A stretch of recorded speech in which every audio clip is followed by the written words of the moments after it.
আজারবাইজানের রাজধানী বাকুতে জাতিসংঘের COP29 জলবায়ু সম্মেলনের দ্বিতীয় দিনের মূল সম্মেলনে যোগ দিয়েছেন প্রধান উপদেষ্টা ডক্টর মোহাম্মদ ইউনূস।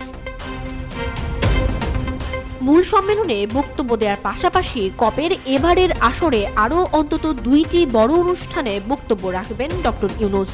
সম্মেলনে বাংলাদেশের জলবায়ু সংকটের উদ্বেগ তুলে ধরবেন প্রধান উপদেষ্টা, পাশাপাশি চূড়ান্ত ঘোষণায় যাতে বাংলাদেশের দাবি দেওয়ার বিষয়টি অন্তর্ভুক্ত হয় সেজন্য জোর প্রচেষ্টা চালাবেন তিনি।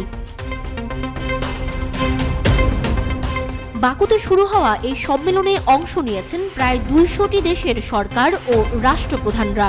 তবে দূষণের জন্য বেশি দায়ী এমন অনেক দেশই এবার সম্মেলনে অংশ নিচ্ছেন না নবনির্বাচিত মার্কিন প্রেসিডেন্ট ডোনাল্ড ট্রাম্প। জাতিসংঘ জানায় ইতিহাসের সবচেয়ে উষ্ণ বছরের রেকর্ডকে ছাড়িয়ে যাবে 2024। জলবায়ু পরিবর্তনের ক্ষতি মোকাবেলায় উন্নয়নশীল দেশগুলোর প্রতিদিন প্রায় $100 কোটি প্রয়োজন, অথচ পাচ্ছে মাত্র $7.5 কোটি।